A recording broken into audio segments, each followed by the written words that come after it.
Here's some amazing YouTube advice from 10 very successful YouTubers. Let's get into number 1. Any of you listening, if you, especially if you have 0 videos on your channel, your first video is not going to get views, period. It's not. Your first 10 are not going to get views. I can very confidently say that.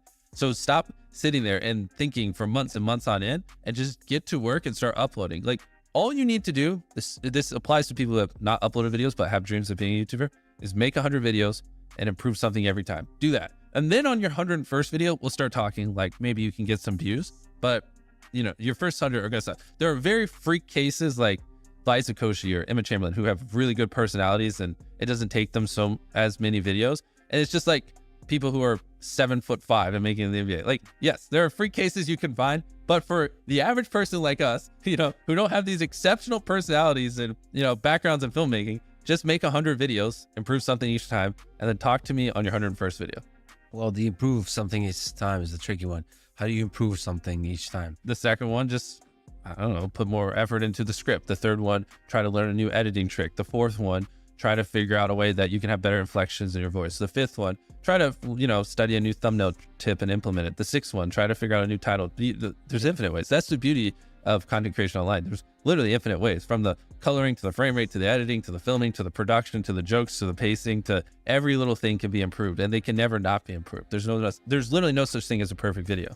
Don't really worry about what your niche is. Like, people get hung up on this, like, I don't know what to make videos about.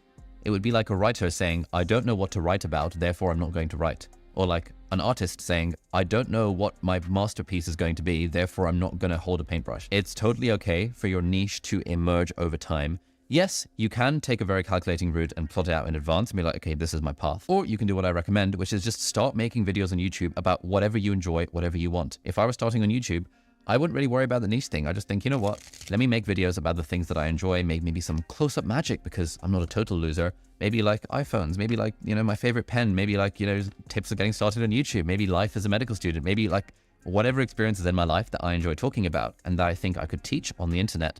That is the stuff I would start making videos about. And over time, as you start making videos about things that you enjoy, the audience starts to resonate with some of those things. And so your niche ends up emerging over time.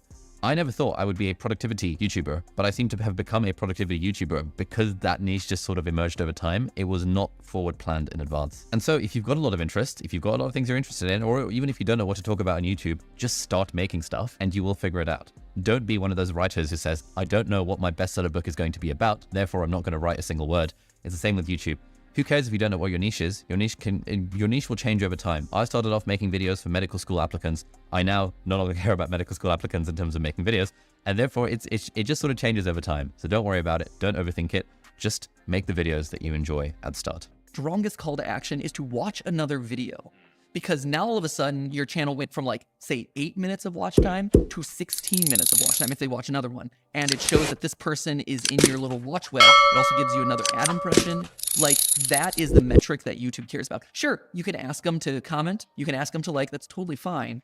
But watching another video exposes them to more of your content and shows YouTube, I am a channel that keeps people on this platform for 16 minutes rather than just 8 minutes. Yep, that's incredibly well said. And for everyone listening, 2 call to actions. It sounds like one in the first third, then maybe the like. You don't want to ask them to watch another video and leave your current one. Yes. And the outro, just to clarify, is watch another. Correct, yes. As opposed to decision fatigue of like, watch, comment, subscribe. Yeah, people don't do any of those. It's a meaningless call to action. Patty Galloway was talking about the ideas of your video, and then he was also talking about the titles. When it comes to ideas, and this is something we do, I just don't think we've talked about it enough. No, for sure. He said to think of 100 ideas, bring it down to the top 10, and then choose one. He goes, I can't believe when people think of one video idea and they just go and make it. Keep in mind, he's working with like MrBeast. He's working with people who require a like killer video idea. The point is, ideas matter so much on YouTube. Start with volume and then work your way in to the best ones. You know, transitioning from a video idea to actually landing on a title. When Patty was talking about titles, it's just crazy how just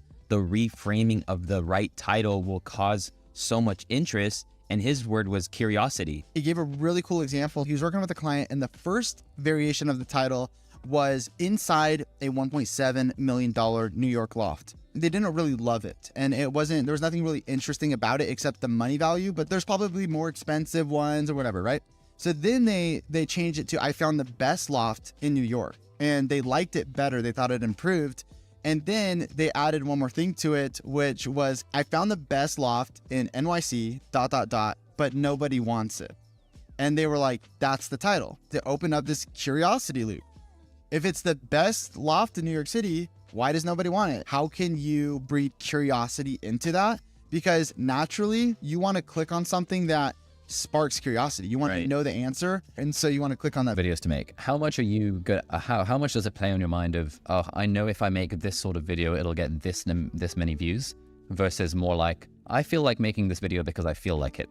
And sort of that, to me, that's always felt like a bit of a spectrum of like doing things because I feel like it versus doing things because I know they'll perform well.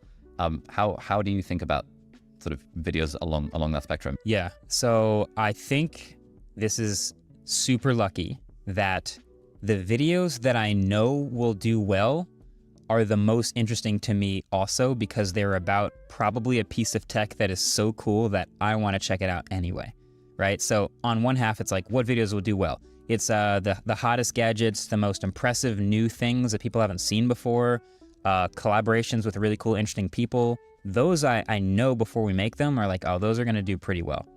And then on the other half is, what do I want to do? And sometimes it's, well, I want to check out this gadget. This seems pretty cool. Oh, I kind of want to talk to this person. They seem really interesting to talk to. And suddenly like they're like meshing together and it's kind of the same pool of things. So often, again, it's like, I don't have that much pressure to like, I'm not into this video, but I'm going to do it anyway because I know it'll get a lot of views. That doesn't happen too often for me, because if I know it's going to get a lot of views, why is that going to get a lot of views? Because it's a really interesting piece of tech. Oh, okay. So I'm in. And has that always been your attitude, or was that a thing that changed over time?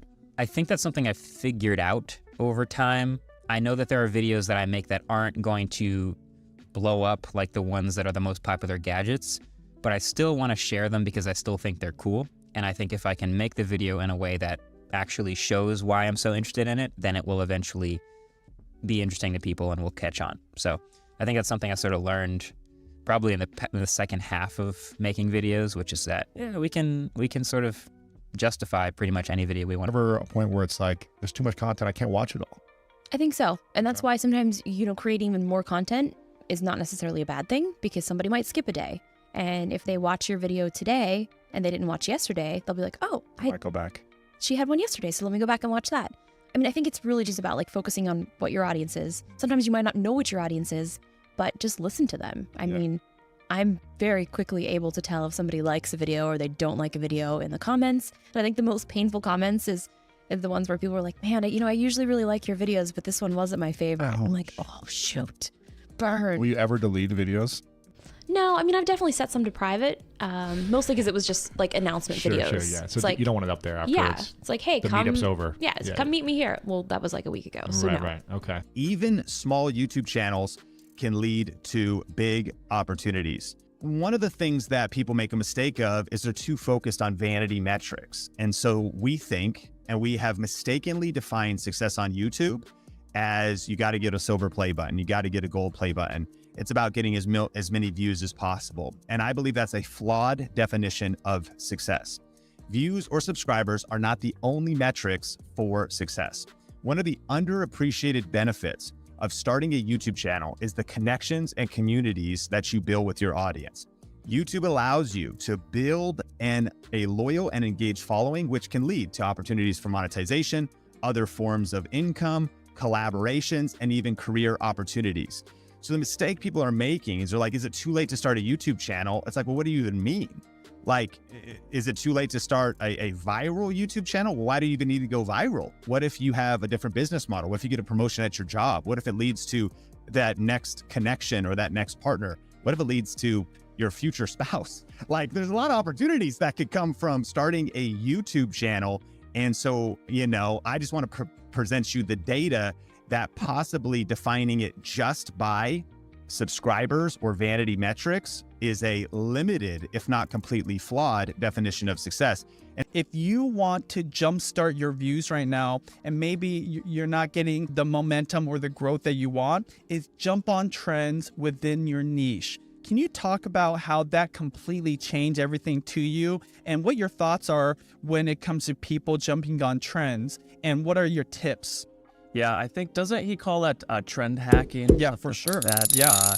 That's everything right now. That's what MrBeast, and from the biggest to the smallest, that is one of the best ways to garner views and the audience and a following of subscribers and such. And so for me, it's kind of funny. I know if I have a gadget, a tech product that is maybe about to be released, if I get maybe a pre-release review unit, then it's almost like for certain, okay, well, people are going to be searching about it and talking about it right on that release date, and so that video will do well. Now, of course, you don't always get that product early. That's very hard, especially when you're first starting out. So maybe if that product just releases, then I can maybe go buy it and then quick in a couple of days turn around a video. That will often do well.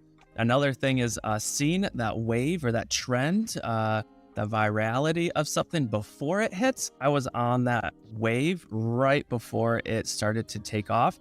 And that's why I think I made it just a well-condensed little review video on hoverboards, and then YouTube really liked it. And it's like, okay, this is the authority on hoverboards. And so when all these millions of people are searching for hoverboards and how to buy one and stuff like that, I was the one that they promoted. And so there's a lot of, it's easier said than done, but trying to stay ahead of the curve on what that next trend is going to be, and then riding that wave. And then you got to remember that that wave will finish, it'll crash down, and then you got to paddle back out and then find the next one. Nothing survives forever. So I see a lot of people, even myself, hoverboards, they were hot for a little while and then they faded away. And it's like, okay, if I only did hoverboard reviews, my channel would be dead, but I had to pivot. And I like all things tech anyway, so that was kind of a natural fit. But yeah, always looking for that next wave is really key. So what's the secret to creating a good short? A lot of B-rolls. Everything that I state, I have a B-roll. And then the doctor came in with this interesting device, and I show the device. So every phrase has to be supported by footage that shows what's going on. And the more relevant the footage is, the better it is for the video. They have to be as relevant as possible, because sometimes we go to Shutterstock and we're talking about, a lot of students in the US, and then we have these faces that we've seen everywhere, like plastic acting, I don't know. You see, they're not relatable because they're actors and the production quality is amazing. But this is not what works for shorts. Something that's raw, something that is filmed with an iPhone, maybe worse quality. This is what people are looking for in that type of content. We experimented a lot with repurposed videos from YouTube. You can just tell that this video was not made for shorts. And you're like, why should I bother if the creator didn't bother creating a short specific video? And we noticed that once I switched to creating content specifically for short videos, that the traction has been tremendous. There's such a tendency, especially in a world where you're able to count your views in real time, that if it doesn't work today, it's never going to work. And, I talked to Jimmy, MrBeast, about this a lot. And that guy spent 7 years making videos before he had one that broke 1,000 views or something extraordinary like that. And now he's doing 1 billion views a month. Or my brother Van, who's the most brilliant mind on all of YouTube. And Van had this initial explosion of interest because he and I worked so hard to promote his first videos. And then I explained to him, I was like, look, it's all going to go away. You're going to find your baseline, then you're going to build from there. And he's been consistently uploading for a year, making the best work he can make. And now he's really building out what is going to be a successful long-term career, making videos and putting them on the internet. Yeah, and I it's really think cool to watch that. It's extremely unsexy. It's extremely uninteresting, and no one wants to hear that it takes time, but it takes time. And I think if it's something that, especially if you're young and just getting into this, you don't want to invest.